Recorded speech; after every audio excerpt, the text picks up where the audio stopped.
Good morning and welcome back to Planet Althistory. Today we are going to discuss what if South Africa kept the apartheid system.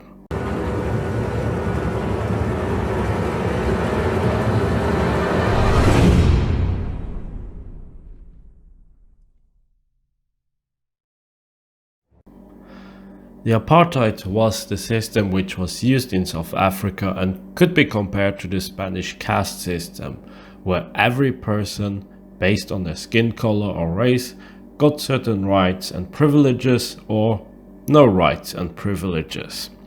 South Africa had a very clear hierarchical racial structure with the whites on the top and other races, such as the coloreds and Indians on the second position, and then Black Africans at the very bottom.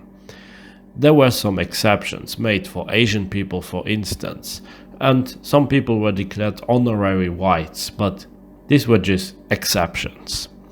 Apartheid literally means being apart from each other, and the idea behind it was to separate each group of people from each other, while at the same time ensuring that one group in particular would get most of the power and priority, and the other groups would just be, getting the leftovers.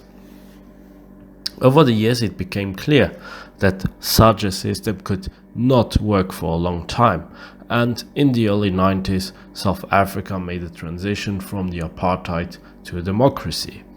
One could say that the fall of the Soviet Union also brought this change, because South Africa would not have any allies, but realistically speaking, the percentage of white people was just too small, and the percentage of black people grew. Moreover, white people were also not totally supportive of the apartheid system, and in a referendum, most of them actually supported the transition from the apartheid to the democracy. De Klerk and Mandela especially initiated the transition from the apartheid system to a democracy, and for some years it seemed that South Africa would have the potential to become one of the best nations in Africa. The idea of the Truth and Reconciliation Commission was indeed a very good initiative, and Mandela didn't only have the support of black people, but many white, Indian and colored people trusted him and still hold him in high regards. South Africa was for many years the most developed country in Africa and had a high human development index. Even today South Africa scores really high within Africa. South Africa had a very good education level. There was also a high level of wealth and infrastructure compared to most of Africa, and it's still something that is true until today. Let's not forget that South Africa is an important international player because of its membership within the BRICS. We can conclude that there was and still is a lot of potential for this nation to be had. But not everything is great in the so-called Rainbow Nation, and the problems, they grew bigger and bigger, and they are still growing really large. Crime rates are one of the highest in the world. Corruption grew largely. Some people even complain about the so-called reversed racism or even a white genocide. Inefficient presidents and political parties that steal the money from the people are also another very common complaint, and so on. South Africa had the chance to become a great nation, but so far the dream is collapsing. Many South Africans, no matter if they are black or white, migrate to other countries in search for a better life. With that said, could South Africa have been even worse in an alternate timeline? Let's find out. What if all of that changed? What if South Africa kept apartheid? Let's find out which point of divergence would be the most acceptable one. Many people might argue that Nelson Mandela was the one who ended apartheid single-handedly. Well, he didn't do so, and the African National Congress already had pre-negotiations with the apartheid government during the 80s, and these negotiations became official in 1987. Nelson Mandela was at the time still in prison and he was only released in 1990. He was the leader of the ANC, but without Mandela, someone else would have become the leader of the ANC anyway, which already existed way back in 1912 under a different name. Without changing much of the history, the ANC would also still exist. Could we just change the Sharpeville massacre so that apartheid would have a better international and internal image? Well, we could try to do that, but the political climate of that time still existed and would not change, so as a result another massacre or even few massacres could have happened. I don't think that this would become a very acceptable point of divergence, so the only thing that I think could be changed to keep the apartheid system would be to replace the clerk with another person. So let me introduce you to a hardliner from the Conservative Party, Andries Troijnicht. He was a supporter of the apartheid system and was the opposition leader during the presidency of the clerk.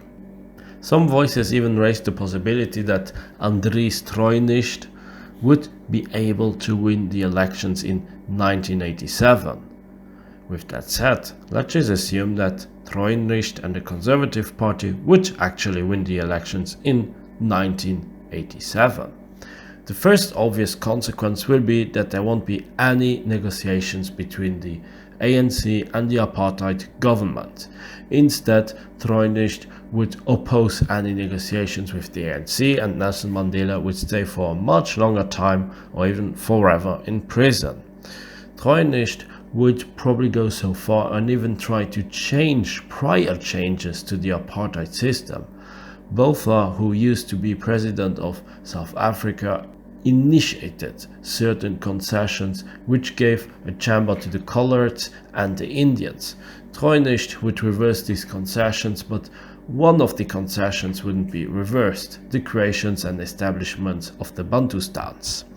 Even radical forces like the Conservative Party would understand that one could not rule as a minority forever, while the coloureds and Indians, they would still lose their rights, and even so already after some years.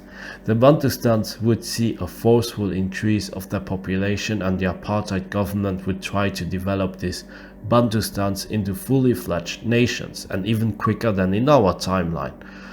Unfortunately, this would mean that we would see a lot more human rights abuses and a transition towards a democracy wouldn't really happen or even happen at all. Even with the death of someone like Troijnicht, another successor would probably still keep the nuclear arms program of South Africa, and this could always be used as a tool to pressure the international community. Sanctions, they would be imposed and condemnations would happen, but with very careful negotiations. Some sanctions, they could be softened or even be completely abolished, by giving Namibia their independence, for instance, and by the development of the Bantustans and the promise to make them really independent nations. A large majority would of course fight the apartheid and more violence could happen over the years, but it's also possible that slowly but surely many more people, they could accept the Bantustans and fight for more independence from South Africa in these partially recognized states. South Africa would politically be very isolated, but the education and infrastructure as well as the economy would be excellent for a small minority, of course. This would be built on the back of the large majority which would be exploited. It's possible that later on some type of power sharing could happen in a federalization type of government or country structure. The Bantustans would in the early 2000s have the chance to function as fully fledged states and even become something akin to Lesotho. While it is not a Bantustan, Lesotho's only neighbor is South Africa. They literally depend on South Africa and yet they are recognized as an independent state. Thus, there is a slim chance that the same could happen for several Bantustans. Within South Africa, and especially after the death of Troynicht, concessions would have to be made, and with some politicians seeing the inevitable happening, even autonomous right regions or provinces would be prepared, especially in the western part of South Africa. It's also possible that the black majority would get a chamber or a parliament of their own, but with very symbolic powers and not having really a lot of influence in the apartheid. Apartheid may de-radicalize and become a system where everybody would literally do their own thing, but it would still be a system that would benefit one specific group. With the Bantustans becoming more accepted and concessions happening at an increasing rate, violence may be stopping for a little while, but South Africa would be attacked by several guerrilla groups. Mandela, still being in prison, could die earlier on, and it would open up a vacuum that could not be filled. The African National Congress could become divided, with some parts accepting the Bantustans, others accepting and supporting concessions, and a huge part probably choosing armed resistance. South Africa would, in such a timeline, stay a deeply divided country and be actually a smaller country due to the independence of the Bantustans. Moreover, the society would stay fragmented and violence would happen, and crime too would increase. Perhaps some infrastructure could be a little bit better, and the economy may be better as well. South Africa could even be the strongest military power in Africa because of the nuclear bombs. But it would be in many ways a worse nation to live in, as of compared to today. For white people, a continuation of apartheid would definitely be beneficial, as they could continue living on the back of other people, but even such people, even the whites, they would recognize that the apartheid system would not work forever, and even they would probably after some time support in a very huge majority the change and the abolition of the apartheid system. The apartheid may actually continue for a couple of decades at the maximum, but after that, will we see violence in this alternate timeline, or will we actually see a very slow transition that would actually be a peaceful transition? And that's where we leave it for now.